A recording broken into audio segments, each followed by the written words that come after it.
Thank you. Thank So, you. could you tell us a little more about your work in the Senate? Yes. I first heard of you with your tirade against Senator Cruz. Which I don't know if you're happy with it or not. But I was happy. So could you tell us a little more about your work there? So I'm first of all glad you saw that, because not everybody, and sometimes people say after a session like this, I think you're too nice to beat Trump, and I say, really? So you should go watch that speech. My daughters, this was, some of you may not have seen the speech, so maybe I'll tell you this briefly.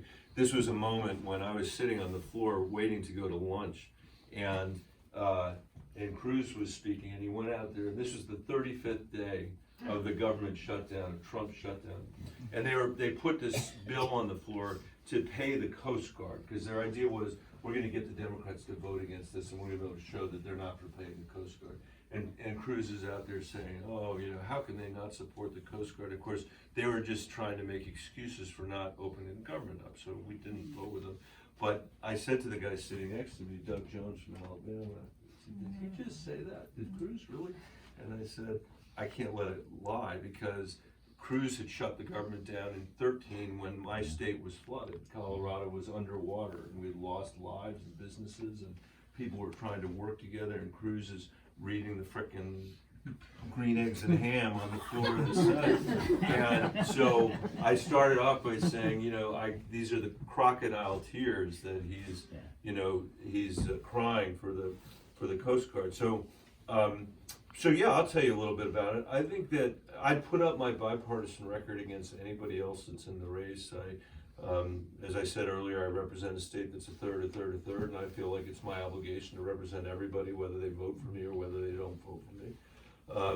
I've led the writing of the immigration bill in 2013. We had something called the Gang of Eight. We had 4 Democrats and 4 Republicans. It was a bill that created a pathway to citizenship for the 11 million people. Right? It did. I mean, 11 million people got a pathway to citizenship.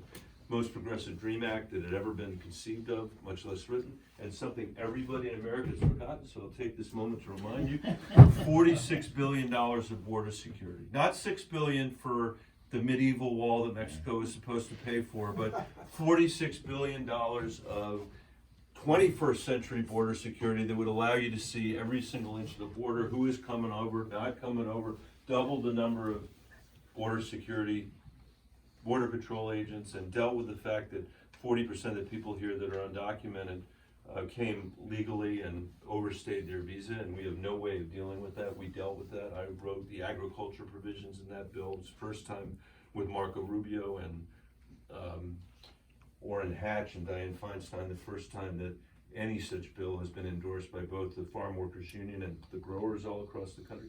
And we got 68 votes. And by the way, do you remember that old cartoon on Saturday morning about how a bill becomes a law? Do you remember that? Yeah. This is how it works. You have committee hearings. You have people sitting there doing their work together. You take it to the floor. You have amendment after amendment after amendment. That's how it's supposed to work. And in fact, that is how it worked. And as we went forward, we built support, we improved it, and we made it better. And then it went over to the House, where it ran into that thing called the Hastert Rule, which is named after a guy who's now in prison, that said that if you don't have a majority of Republicans, you can't pass the bill. Well, that's the same thing as saying you're going to give the minority, a minority of a minority, the chance to act as tyrants, to tyrannize us, and that's what happened.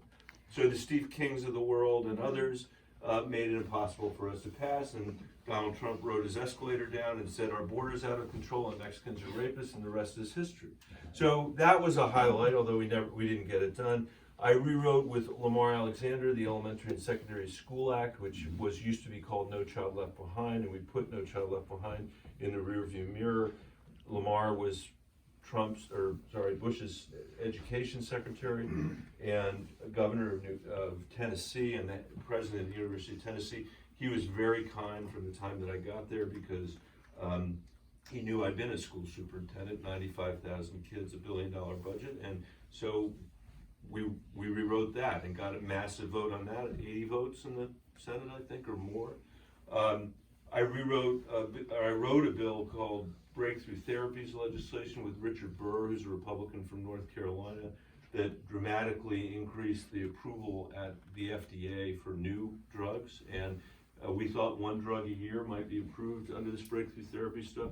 We've had, I think, about 150 drugs approved. In fact, I got a letter just this week from a family that I knew whose son was going into medical school when I wrote that bill, and was one of the first beneficiaries of the very first breakthrough therapy, which was a cystic fibrosis drug called Kalydeco. He took it on the first day he could take it, and he walked into his parents' bedroom at 2 o'clock in the morning and he said, I now know what it is to breathe.